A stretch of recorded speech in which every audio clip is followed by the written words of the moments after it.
Welcome to Behavioral Health Today, a podcast brought to you by the Triad Network. This podcast is designed to share trending topics occurring within the world and our communities and bring them a behavioral and mental health perspective. Welcome to Behavioral Health Today. I'm your host, Peter Fenger, and my guest today is Celia Bray. Celia is an Australian psychologist and the founder of Somatic Psychology Australia, with over 25 years of experience supporting individuals, organizations, and communities both in Australia and internationally. Her work is grounded in somatic therapy and experiential practices, rooted in the belief that true healing and wisdom comes from listening to the body, not just the mind. Celia's approach has been shaped by extensive global exploration of mind-body practices and a deep personal commitment to living somatically. She is also the author of Inscribed, Your Body's Hidden Script, where she invites us to reconnect with the body as a powerful pathway to emotional healing, authenticity, and joy. In her episode, we'll explore why true healing requires more than mind alone, how safety, breath, and sensation helps us regulate and reconnect, and how cultural myths disconnect us from ourselves, and how learning to listen to the body can transform our decisions, relationship, and capacity for joy. Well, we're very excited to have Celia on to the show today. Celia, welcome. Thank you, Peter. It's lovely to be here. Yeah, likewise. I've had so much fun reading your book as you shared it with me, your book, Inscribed, Your Body's Hidden Script. And in your book, you're really outlining a guide for folks to sort of listen into their bodies. And you've outlined your own healing journey as how you've incorporated sort of that somatic psychology into your own life. And I'm really curious, and I want to start there about your own journey, because I know that it included a very critical moment where you sort of crashed out into the hospital. And that led you to this journey of somatic psychology. So share with our listeners really what led you to realize that the mind alone wasn't enough for healing. Yeah, it's a really good question. And I think all of us when we work in this field, have our own story that's had led us to this point. Yeah. And for me, I remember thinking when I was 7 years old that I wish I didn't have a body. And I remember thinking that was a strange thought at the time, but I didn't have a clue as to why. And as I got older, what I realized is that I was actually really scared of the feelings in my body. Like it was, my thoughts were my thoughts. And I became super logical because I felt like the mind was a domain I've got my mind handled, right? I was smart enough, I was all the things. But the experiences, the feelings, the sensations in my body were just like, oh my God, that's danger zone. Don't go there. And from a very young age, that was my way of surviving. Just stay up here, stay logical. And in our school systems, that gets rewarded. Like, just be academic. So just sit still and don't wriggle around and don't get distracted, which is our body saying stuff. So I was like, okay, cool. Got this nailed. And then there was a time when I was applying for this job, and on paper, it looked perfect. It ticked all the boxes. It was a psychology job. And it was with an organization that I loved, and it was in psychosocial rehab, which I was really excited about. But in my body, it was almost like it was trying to pull, it was saying, no, don't take it. Don't take this job. And I'm like, no. Like I had this whole tug of war going on. And of course, at that point in my life, my mind won, right? And I took the job. Anyway, you probably know where this is going. The moral of the story is that my body was right. Right. I got into the job. I started clashing with my boss who I'd studied with. And after about a year in the job, I got chickenpox. And I was like, yes, a week off work. I was so excited. But chickenpox turned into a completely different journey because within 4 or 5 days, I was starting to have trouble walking. I didn't know what was going on. The doctors were like, what's happening? And then I just blacked out and collapsed and ended up unconscious and got transported off to hospital. And I was in a coma for a week and I couldn't walk, literally lost capacity to walk or shower myself. I was absolutely helpless. And my mind was really foggy as well. And it turned out after an MRI that I had encephalomyelitis. which is inflammation of the brain and the spinal cord. So that's a big deal. Like a lot of people die from this. A lot of Yes. people don't recover. And all I could think of was, thank God I don't have to go to work. When I came to, like, I was like, I'm not at work. I'm so, like, and yet here I was unable to walk. So that was this kind of delusional phase I was in when I was in that space. Yeah. But that was a really interesting moment for me because I was trying to figure out how to get out of this job because my mind wouldn't let me leave for some reason. Yes. And my body just went, I'm checking you out. Like it was a super rare complication of chickenpox, 1 in 1 million. Like it was not like your garden variety disease. Mm. And so I was really curious about that. And that illness took me out of work for 5 years. I was written off. I didn't think I'd ever work again at one point. And another turning point that really clued me into my somatic journey was I tried to fix my body to get better, but I ended up giving up because I was walking at that time, but I still couldn't really function. And so I made a decision. I was like, I'm going to give up fixing my body, Mm. but there's got to be some freedom from the psychological prison of this. Like, because I couldn't work, my life became this big. And I started looking into meditation. I started doing coaching programs as a participant and really looking at what was going on internally. And interestingly enough, from that, my body started to actually improve. Mm. And I was just like, this is blowing my mind. Like, I was kind of feeling like it was all physical. And so this whole mind body connection was really apparent. And that was in my mid 20s when I was, Yeah. so I was early in my career. Mm. And so from then on, I was much more willing to listen to my body. Still a bit stuck in my mind. It's been a long journey, Peter, I can tell you. Sure. Had to hit a few walls before I really totally embraced, you know what, from now on, I let my body make the big decision because it always points me in the right direction. So I've shifted my axis. But that was how that was one of the turning points, if you like, for me, was that illness around the mind-body connection. Because it was amazing how it checked me out of this job that I hated. Because my mind was so strong, like I have to keep going, at that point. Yeah. You know what I really enjoy and I'm connecting with your story is that I too have had moments in my life where, something health-wise has come up. And the reality is that I really have to relinquish control for my body to sort of right itself, right? Our bodies so naturally want to autocorrect. It's a beauty of being human in our bodies. But our mind is so attached to control and trying to understand things that, you know, that part of relinquishing control or really just accepting that it can be very difficult to overcome. Yeah. And it's a constant journey. Like Right.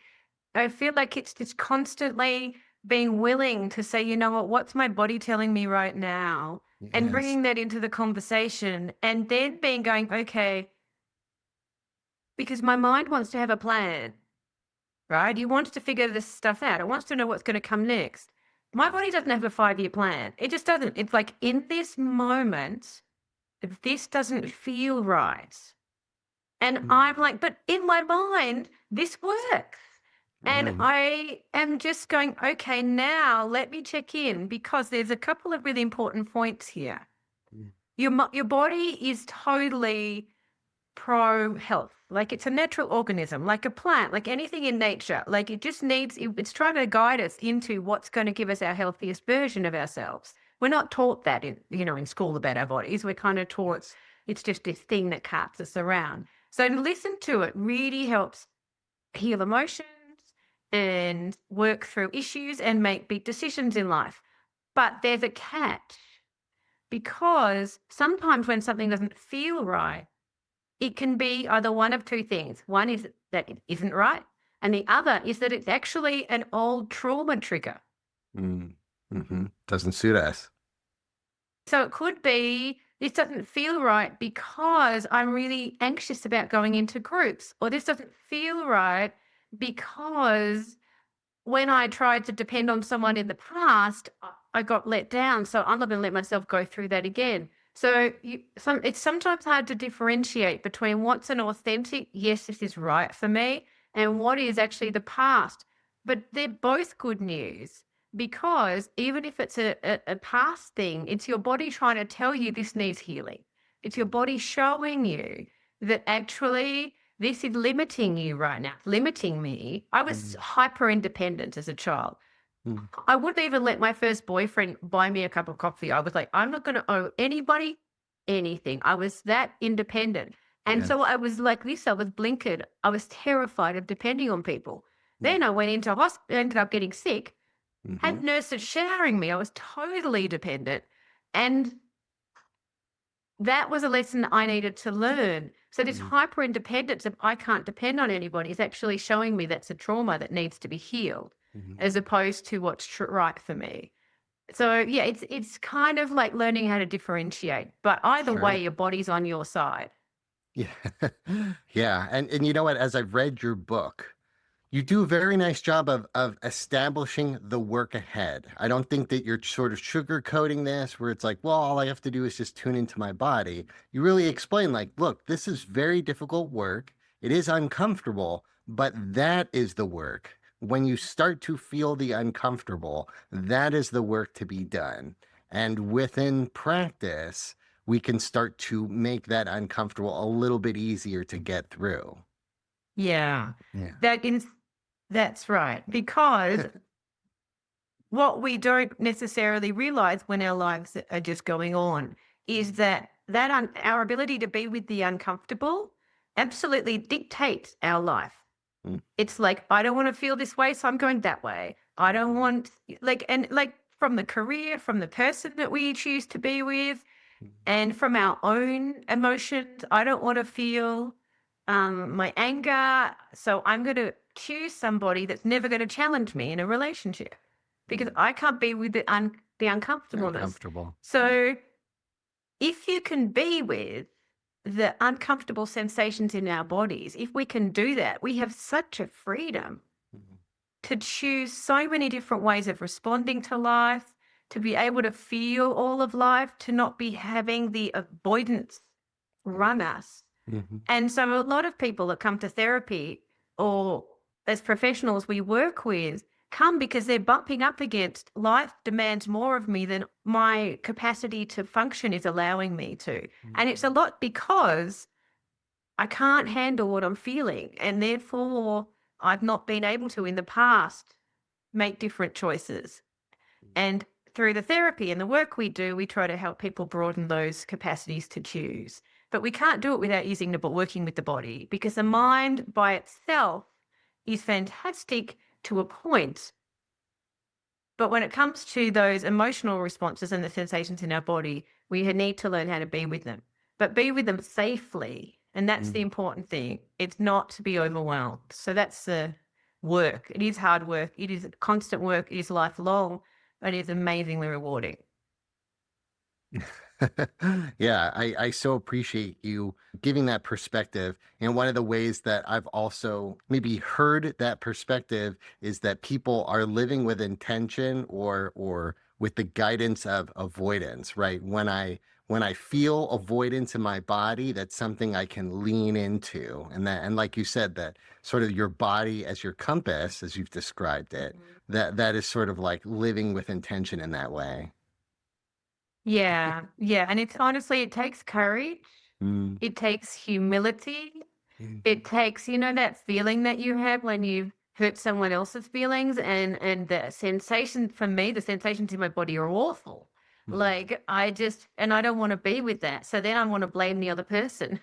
Sure. I'll pick something like that's a big thing for me. I'm like, if I'm Mhm. going like this out there, it's because I don't want to be with what's going on in here. So it's a good Mhm. signpost for me because it's kind of like a deflection, it's a distraction, Sure. rather than being with my own experience and going, okay. And this is also where it's really important to look at that resourcing and that inner child work. I think Mm. somatic work and inner child work is really important. They go together Mhm. because it is that younger part of us that floods us from a somatic perspective. It's the part Sure. of us that felt unsafe as a child. So it's kind of like, well, how do I look after that part of myself right now? Yeah. What resources do I need to support myself, to have compassion for that part of me Mm. that's just trying to survive in this moment? Sure. Yeah, and I want to sort of park on that, right? Because you were trained as a psychologist, so in cognitive approaches, but you're also advocating that something is missing when the body isn't included in that healing process. So talk to me a little bit about inner child work and somatic healing. How are you incorporating those two together? Yeah. So very early on, I noticed the limitations of cognitive behavioral therapy from my perspective. Hmm. I felt like it was just not enough. In terms of the child's inner child work, how I incorporate it is if someone's feeling a strong sensation in their body. So they'll be telling a story, let's say, Mm. or I might even start with the body and then the body sensations will come up. Either way, depends on where the client's at. Yes. But they might be feeling sensations in their body, emotions, and I will say sometimes I'll trust my instincts on it, and I'll say, "So, how old does that sensation feel? Is it familiar? Mm. If you Is this had come up before?" And most times it will be yes, and then I'll say, "Well, when do you remember that starting to be an experience for you?" And it really does trap people back. And then we start to see, okay, so what was the environment where that way of being helped you survive? That super independent or people pleasing or bit perfectionistic or whatever it was that's now suffocating you Mm. or keeping you isolated. Like, when was it actually a strong and functional part of you because you needed it? And Yes. so it then frames that sensation as not a problem, but actually a part of you that helped you out back in the day. But Mm. it's almost like that software needs to be updated now. Like that Mm. was Mhm. version 1.1. And now we're needing to get to version 5.2, but we have to do it slowly. And Yes. so that's where some of the ways that I bring the inner child work is to help people make friends with their sensations as well, rather than just have them be these things that flood them and they don't understand and get overwhelmed. Mm. Yeah, and I noticed that in your book, you gently invite readers into this work because you explain that the sensations in our bodies are neutral, but our mind creates the emotional stories. So when we think you're talking about inner child work, when we're bringing people back to those moments, that is the emotionally charged part. But when you drop back into your body, it sort of neutralizes that experience into just the sensation. Yeah. Yeah. Yeah, that's right. But that takes some time because we're so used to fusing. Mm. We're so used to the thought, the emotion, and the sensation all being this tangled mess, and then it gets Mm. overwhelming. So I try to help people separate the okay, sometimes it'll be the thought that we start with, sometimes it's the sensation or the wherever the client is at. But it will be like, okay, so what's the thought you're having? And it might be so and so is an idiot, or whatever it is. Okay, so what's the emotion? I'm frustrated or I'm angry. Okay, so what's the sensation? I can feel the tightness in my chest. And so I invite people to say, okay, if we just look at the tightness in the chest and just breathe into it and notice, the size of that tightness. Is it like expansive? Is it? So I start getting people to really increase their awareness of the nature of the sensation. Mm. And if you can be with the sensation and breathe into it, then it clears. And it doesn't get stuck. But if we stay in the emotion or the story, then we just do loops. And we can be on Yes. fire inside for hours and days, months, years, for like our whole life about something. But when we come back to the raw sensation, which is neutral, it might be unpleasant. So let's clarify. People go, it's not neutral, it's painful, it hurts. Yes, but it does not out to get you. It doesn't, it's actually just a natural response, just as joy is. Mm. Just or those flutters, those beautiful sensations, the tingles we get that we really like, or the little giggles in our stomach, or whatever it is, they're also neutral. So it's the whole rainbow. And then if we can be with a sensation without this reactivity to it, then that's how the body heals. That's how the body starts to go, oh, it's safe for me to let this go now because I'm no longer making my sensation the enemy. Now, Mm, having said that, Peter, it is not easy to do. And that's why we need to be gentle with ourselves and need to just do it in little moments. mm, Like Peter Levine's work with pendulating. We need to do it in little moments and go, okay, I can be with this now. And then the next minute it might be overwhelming. So then go and ground and just like let it go for a while. mm, So it's not like suddenly, oh, okay, now I've got this be with the sensation thing. I'm going to let my trauma go mhm. in 2 weeks. Yeah. It's hard because we're so used to reacting. Mm, The mind just loves to kind of have a drama to kind of like, this is bad, I'm bad, whatever the direction is. That or me or something's wrong. We love to have feeling of something's wrong because the mind doesn't know how to be with all of our experience. mm. Yeah.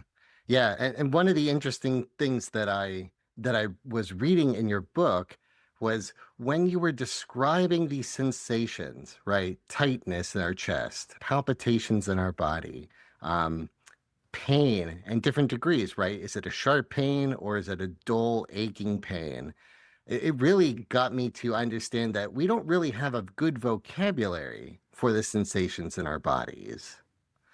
Mhm. Just for our listeners, can you just give me an example of maybe some of the spectrums of sensations that they might be just curious about, and just give us a sense of what those sensations might mean?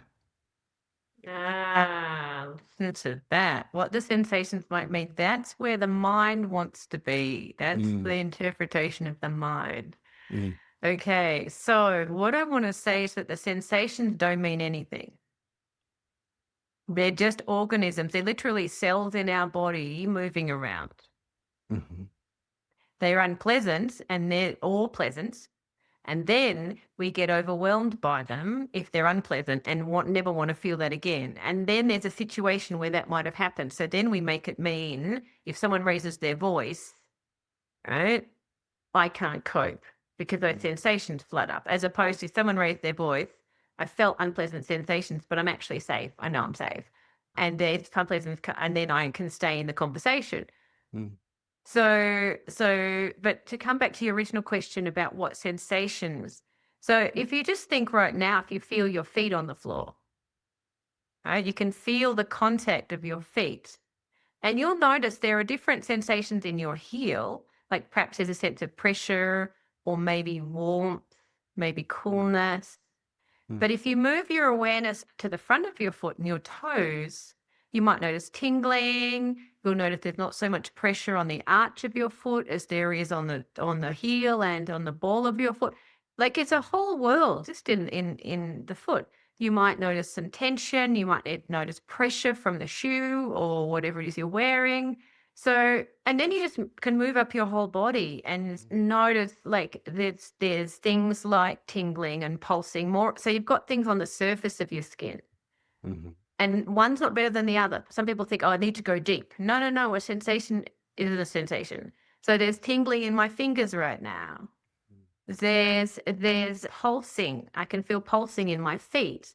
I can feel the pressure of me sitting on this chair right now, and you could probably feel that too.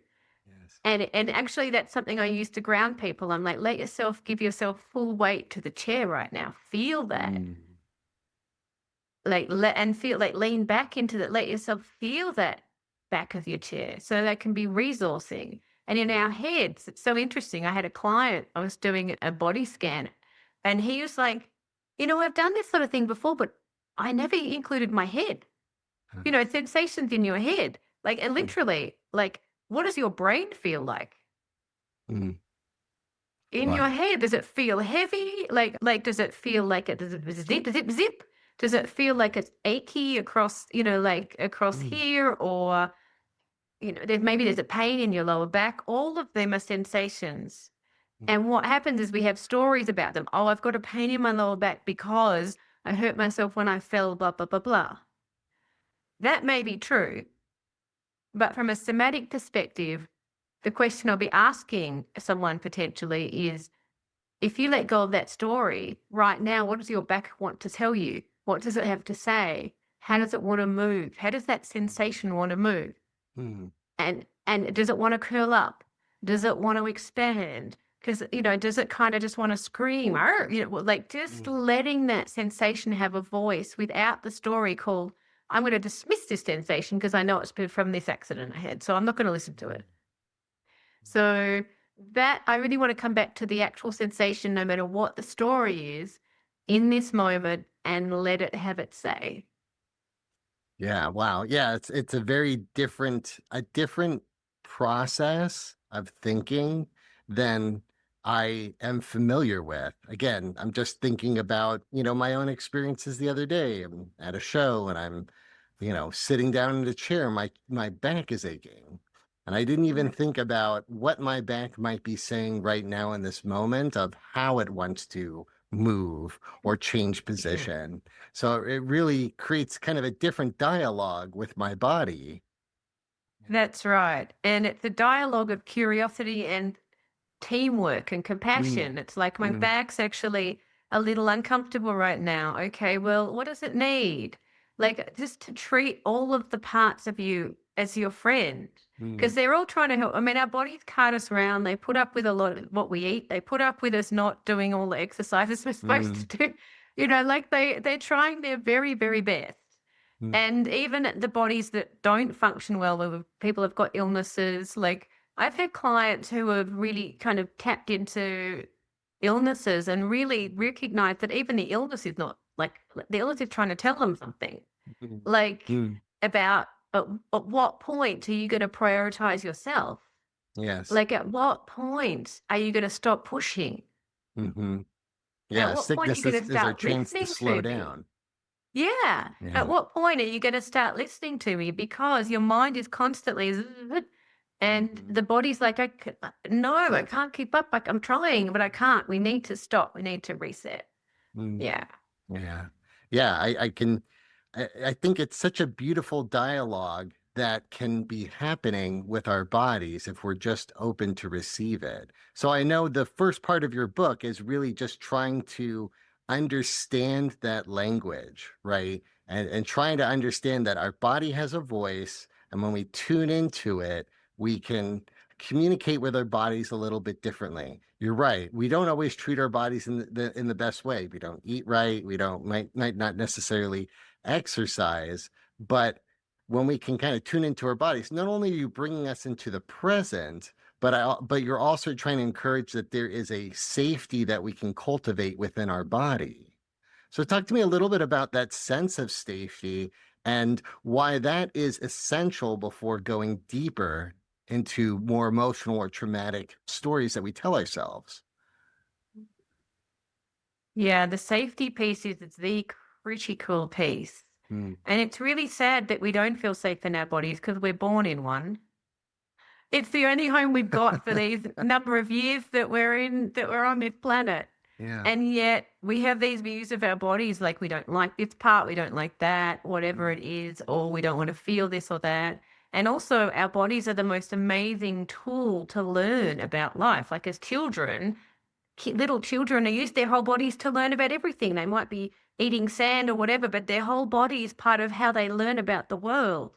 And sure. then we start shutting that down and we Yes. start going, no, no, no, no, it's only the mind. And then the mind gets way too much power because it Mm, gets anxious. Because actually, the way I see the mind is like the worker bee trying to figure out how to get something done. But your body's the one that's wise to say this is the direction that's going to be fulfilling for us. Now, yeah. the safety question, I'm going to come back to that because I feel like I diverted a little bit there. But the safety question, when we get overwhelmed by an experience, and it can be as small as being forgotten to be picked up by at school, right? And you were the last kid there, all the way through to major abuse. Like there's a spectrum here. But Yes. either way, every single one of us has had experiences where we felt when we were kids, we were overwhelmed and we didn't have the tools or resources to handle that experience. Mm, Now, in that moment, our minds, not consciously, decided, I never want to experience this again. I never want to feel these sensations in my body. And so then any experience after that that starts to mirror where those sensations might come up, we start avoiding it. Mm. So that has become a place where we feel unsafe in our body. And then something else happens, and then we'll avoid that because and so it goes on until our lives get quite shaped by the need to be safe. Mm. All of our lives are shaped by that, no matter whether we realize it or not. I need to feel safe. Now, when we start to reconnect with our bodies, a lot of people can feel either two things. One, totally disconnected. They can't feel anything. That's ultimate disconnect and I don't feel safe in my body. And the other is feel flooded. They're really sensitive and they get overwhelmed really quickly. Now, there's everything in the middle of that, but they're sort of the two elements of it. So we need to establish safety so that that experience that you had as a child that felt overwhelming, that you can touch that sensation. The story doesn't even matter, actually. But the sensation, if you can learn to be with that again safely and say, you know what, that's not happening anymore, or I'm now resourced, I'm an adult, I've got this. It's okay for me to feel this anger, or it's okay to me to feel this fear. Then that sensation starts to lose its power and starts to fade a little bit, and you get the freedom then to have more experiences in your life. You don't have to avoid that anymore.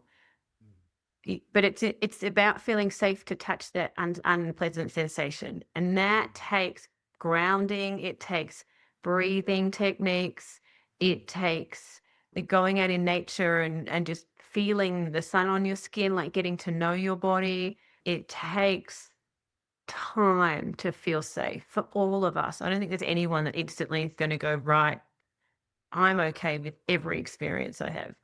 I don't think it's any of us. Yeah. Yeah, because you're saying that within practice and being able to tune into our bodies, those sensations become a little bit more familiar and we're able to maybe get to the other side of that sensation maybe a little bit quicker, right? It doesn't seem as scary or as intimidating. If a Oh, sensation's not scary anymore, it's got no power to control your life. yes. Yeah. And again, that's living with an alignment of using your body as a compass as you described, but also maybe like leaning into the things that we might be avoiding, right? And Yeah. and our lives become a lot larger as a consequence. That's right. And also, one of the things I think is culturally reinforced that's not healthy for us Mm. is avoidance, actually. Like, let's just be distracted. We're always going to feel uncomfortable sensations. Like, I've had clients go, really? Wow, I don't realize now is actually uncomfortable sensations are normal. Yeah. And I don't have to Mm. run away from them anymore. And that was a revelation for them. Because we spend our time uncomfortable sensations, oh, I must be doing something wrong. Let me do something different. Instead of uncomfortable sensations, okay, that they're uncomfortable, but I'm committed to being here. This is part of my value system. I want to do this job or I want to be in this relationship or whatever it is. And so I want to learn how to be with this so I don't yell at my partner or I don't whatever.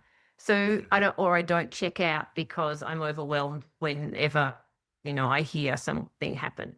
So it's actually learning how to broaden our capacity to be with all of our experience, which then gives us this beautiful engagement with life. Like you get to be more loving, more vulnerable, more soft, Mm. more joyful, and just be, yeah, in life more fully. Yeah. Being in alignment with our true selves, right? Yeah, all of Yeah. us, Yeah. all parts of us. We'll be right back after a word from our sponsor. Most of us spend more time at work than anywhere else doing anything else. So why not spend that time in a job you love? Introducing Triad's Jobs Marketplace, the only job site dedicated specifically to behavioral and mental health professionals. featuring more than 1,000 open jobs from dozens of behavioral and mental health employers, and searchable by location, professional field, employment type, specialization, and more. Jobs Marketplace helps you find your next career opportunity. Full-time, part-time, or gig time, make the most of your time. To access Jobs Marketplace, register for your free professional account at hellotriad.com/BHT. That's hellotriad.com/BHT, and then click to Jobs Marketplace. If you're already a member of the Triad community, visit app.hellotriad.com/jobs. That's app.hellotriad.com/jobs. Visit us today and take your next career step tomorrow.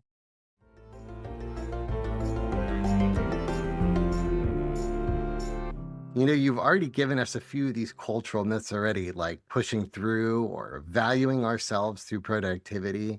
But I want to ask you, what are some of the common examples that you see? And how do these beliefs disconnect us from ourselves?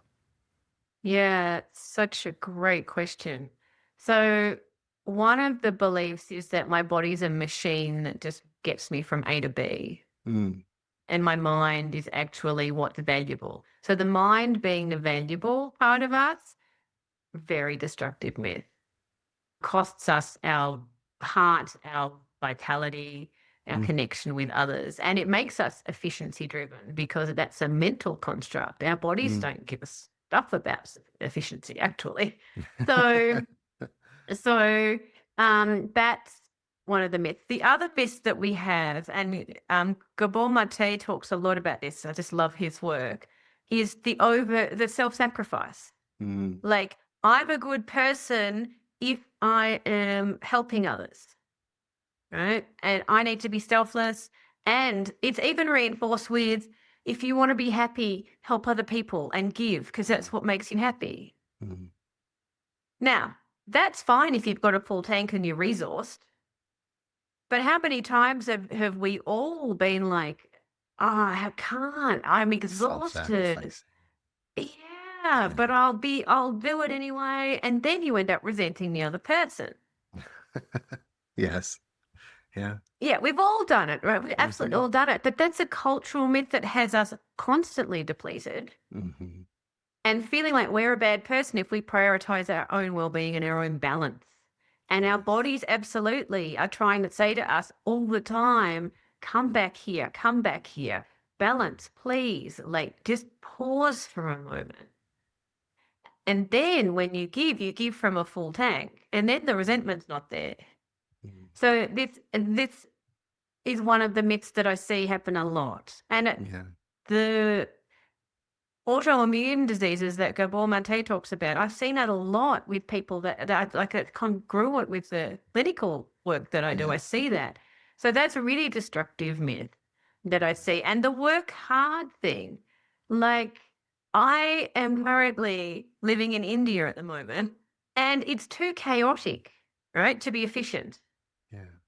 And I love that. I love that about this place because it means you can't predict what time you're going to get somewhere because you never know what's going to happen along the way. Mm, But mm. what that allows for is there's this spontaneity, there's connectivity. People are much more interested in connection and relationship and having a chat than they are in getting everything done. Mm. And so there's this aliveness. And I'm not living in my to-do list, Yes. which absolutely disconnects us. This constant predictability that we have in Western culture. I'm not saying it's completely, and I'm generalizing, I know, but Yes. we have this, I've got this meeting and I've got that and I need to be this on time, blah, blah, blah, blah.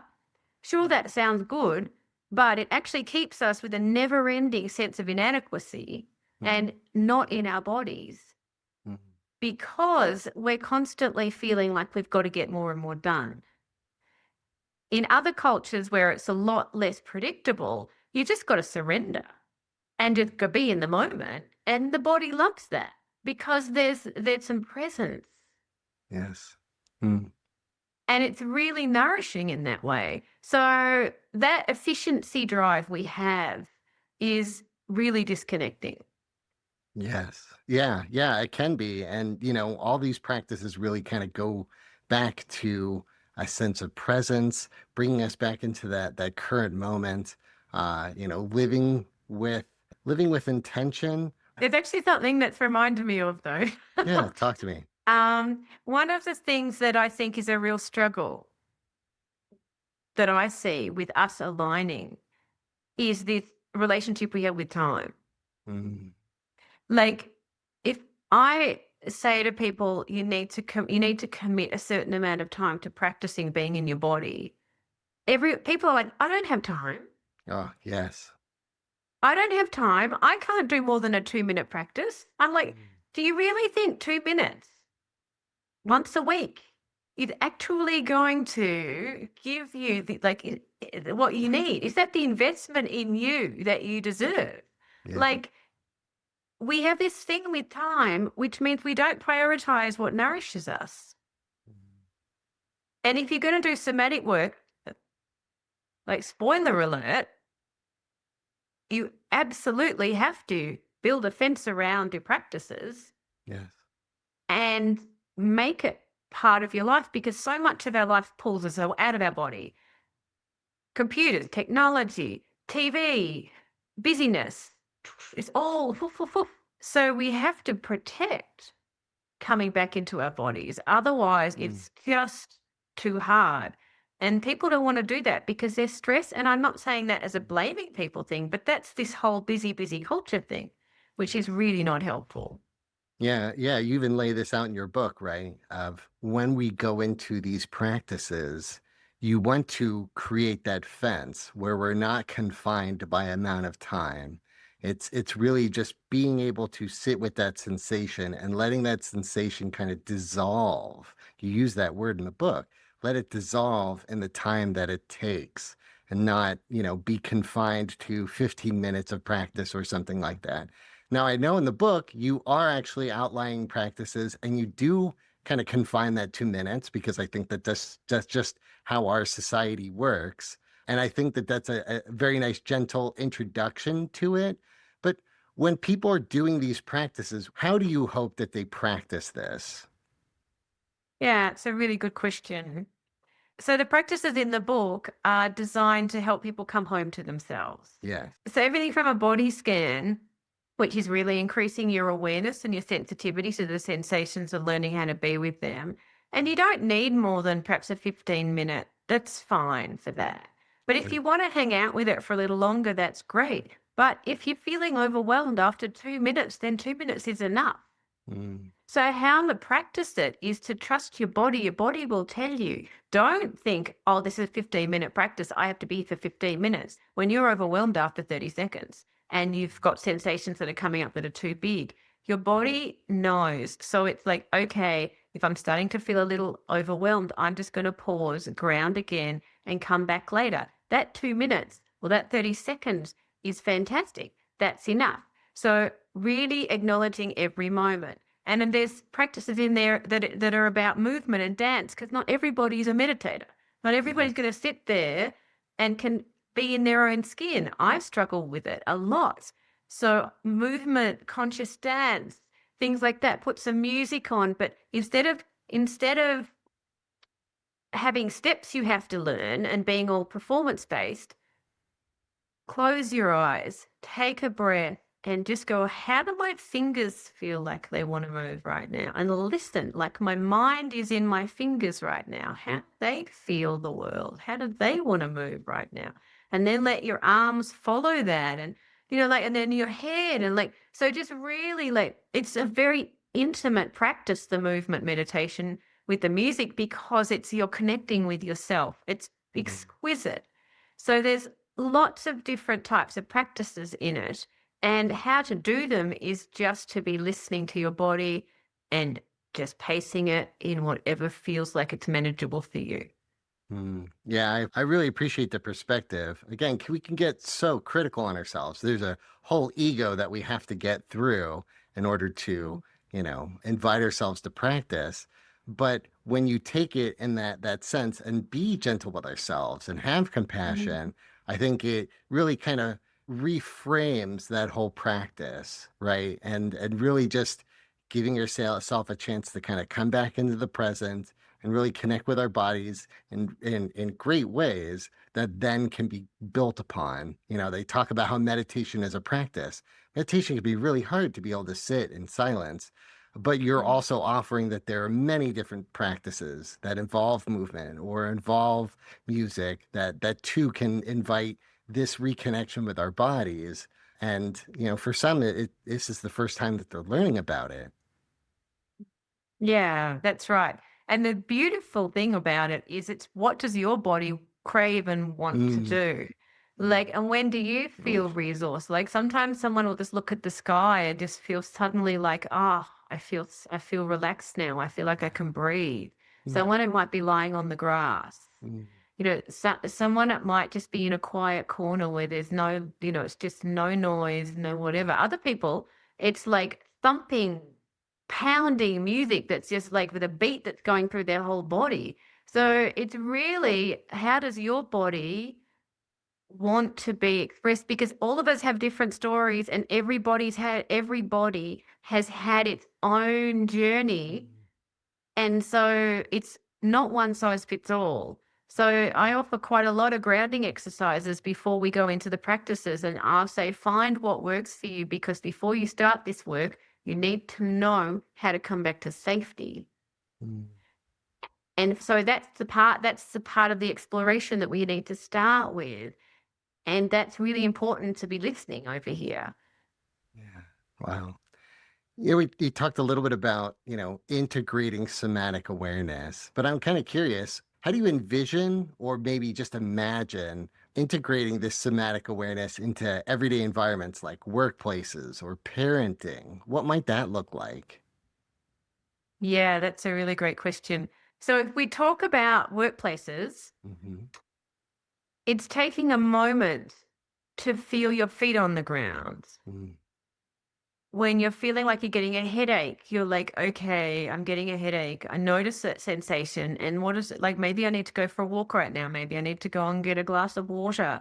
Maybe I've been forcing myself to concentrate for so long. Perhaps you're feeling anxious in a meeting because you've got a yeah. presentation, or there's a staff member that you don't like or you feel nervous around. Like, just notice, I don't feel safe right now. Notice what the sensation is in your body. So when you don't feel safe in your body, and we all have those experiences, those people that we feel like really ooh about, even if we have never said it out loud to them, Yeah. it's like okay, let me just ground myself. Sometimes I'll, just put my hands on the table and just hold just grip on the table for a little bit, feel that pressure.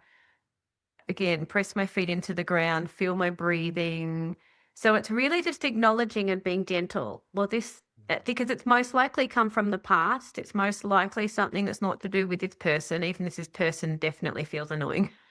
It's still my reaction belongs to me, and how do I look after me in that moment? Mm, So in the workplace, it's just it's noticing and resourcing yourself with your breath or with grounding or whatever it is that you need. yeah. With what was the other one you mentioned? Parenting. Talk to me a little bit about how it Parenting. might be applied to parenting. Parenting is really, really fabulous because as parents, it's hard for them to resource themselves, right? And it's all about the kids. So, from a somatic perspective, it's like listening to when you're exhausted, listening to the sensations when your child is upset or something's happening and you start to feel overwhelmed because you just feel and you just want to hurt back again or whatever it is. Yeah. Taking a step back, literally taking a breath. The breath is a fantastic place to go, okay, I'm out of my window of presence here, or I'm just feeling like I'm not really grounded. So let me look after myself. And where possible, like, of course, there's stuff you need to deal with the child in that moment, but just taking a very small pause and acknowledging, I'm just in this moment going to do damage control. So I'm just going to sort of say to my child something like, we need to do X, but I'm going to take myself away and I'm going to just ground for a second, take a breath and work out what I really need from my child in this moment, rather than, what are you doing that for again? I've told you 1,000 times, so blah, blah, blah, blah, blah, blah, Right. and creating that unsafety for the child. The other thing with parenting that's really beautiful with somatic work when children are really little is when you're holding your child, you get to feel your breath and feel their body next to your body. The co-regulation Mm. is exquisitely beautiful when we're present to it. Mm. When we're not on our phones or we're not on the, I have to get the thing done over there to cook dinner, or I have to prepare for work, and the child becomes a nuisance or something that's in the way that you have to get done. But when you can just breathe with your child when they're on your lap or when you're hugging them and feel that co-regulation, it is exquisite for both you and the child because that's full presence. You are giving yourself the gift of being fully present with this little person that is a miracle, and that is a big gift for them as well. Yeah, wow. Yeah, I so appreciate you sharing. You've really kind of unlocked a few things. Going back to your example of the workplace, right now at my station, I have a couple of things. I have these beads, and these beads are sort of my tool when my body is ready to move around, or just an opportunity. It's my signal to breathe in back into my body. I sort of like go like rosaries almost, and I'll go through and I will just breathe. The other thing that you're also unlocking is I've never thought about how a hug can help co-regulate with another person. But me and my wife will embrace, and that is an opportunity. The other practice I've also heard is, and I think it's a good practice as well for parents, is when there's a moment where they might be getting taken away from their emotions, the parent can take a moment, turn the opposite direction, and breathe. And they know as a child that when mom is turned around, she needs to take a moment. And hopefully the reaction is a positive one to where they're not exploding, but they can kind of come back from a grounded place. And I appreciate the words that you're also suggesting of just how am I trying to connect with my child right now, right? These can be little mantras that can give us ourselves that extra pause so we can show up in that moment for our children differently than, letting our emotions sort of take us away. Yeah, that's right. And we often are very critical with ourselves as parents too, and that's really hard. We have so much Mm. expectation to be the perfect person for our parents. But in reality, we often internalize and treat ourselves the way our parents treated us because Mm. that was the voice that we have. So we have a lot to kind of be compassionate with ourselves. So we do need to take that moment of compassion. I love that idea of just turning for a moment. Mm. Okay, and then coming back, more presence, less up here and more present. I think that's a really beautiful idea. And I love your beads. Yeah, because that's very visceral. It isn't Yes. somatic, it's very Yeah. visceral. Yeah. And so you get to kind of like just have that, yeah, that reminder to be in your body. Yeah, Yeah. beautiful. It's a nice little reminder. Um, Yeah. as we start to come to a close with our talk today, I really want to ask you, what do you hope readers walk away with after they've finished Inscribed? In terms of maybe their relationship with their body, themselves, or others, what do you hope that they walk away with? Yeah. I hope that they walk away with a real sense of the body is on their side, Mm. that their bodies are this extraordinary well of wisdom that wants them to thrive and is showing them where the healing needs to happen, not from a space of like blame. There's no blame in the body. It's just like, please be with me because I don't want to be limited anymore. So these sensations that come up, it's like if you learn how to be with me, then we can play in life. We can be fully engaged in life. We can have healthy relationships. We can be centered in ourselves. We can be full of joy. We can Sure. trust the moment. So all of those things are things I would like readers to gain from Inscribed, and that sense of changing the trajectory of how they make decisions in their lives instead of the pros and cons list, Mm. actually tuning in here and saying what feels authentic, and aligned, mind body. Because often we've got this little minor tug of war going on where it's kind of like, well, the mind says this and the body's a little bit like, I feel heavy when I think of that option, or I feel blah, blah, blah. Well, how do we align so that you're all of you is a yes to this? So there's some of the things that I would love people to walk away with. And for specific tools, like you have a toolkit from reading this book. Yes. And that is my intention, that you have the tools. It's not just the words, because your body doesn't respond to just the words. Your body needs to feel it. You need the tools, and you need to take the time to do the practices.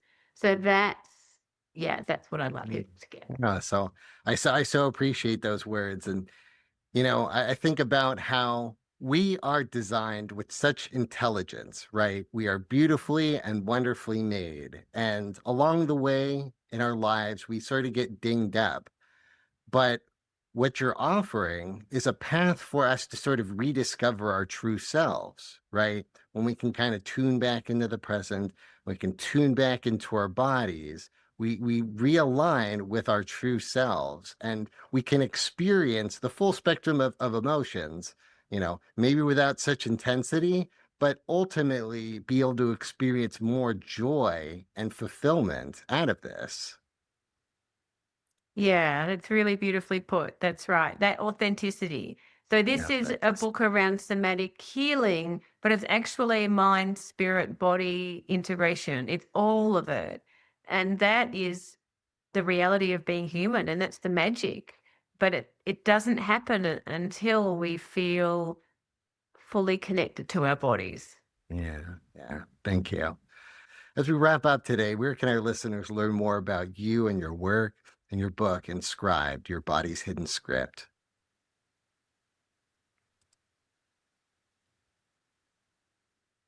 Yeah, so people can find me on my website, which is somaticpsychologyinternational.com. You'll have information about the work that I do as well as with the book. And on Amazon, you will find Inscribed as well. Fantastic. I'm hoping that our listeners will have a chance to explore more and see for themselves the book that you've written. Well, for today, Celia, thank you very much for taking the time to meet with me. Thanks, Peter. It's been fantastic. And I want to thank you, our listeners, for taking the time to join us. You can follow us on our social media at Instagram, LinkedIn, YouTube, and more at Behavioral Health Today. If you like our show, give us 5 stars and leave us a review. And as always, the resources for this episode and an archive of all of our other episodes can be found on our webpage at triadhq.com/BHT. And we look forward to having you back with us next time on Behavioral Health Today.